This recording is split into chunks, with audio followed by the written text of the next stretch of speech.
right, then click on groups, and then click on here, create group, and then you can name your group like giveaway, and you can choose the privacy if you want it to be public or private.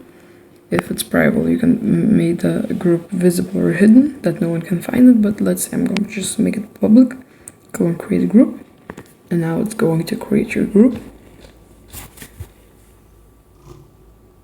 And now you can click share group and share your group with other people.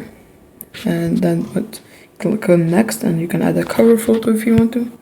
So you can click on upload photo and upload your photo. I don't know, and you can click on next, and then type in your description, best giveaway, and then you can share why you created this group. But now you can just click on close and click on confirm, and now your group is done. And yeah, I hope this video helped you. Have a great day.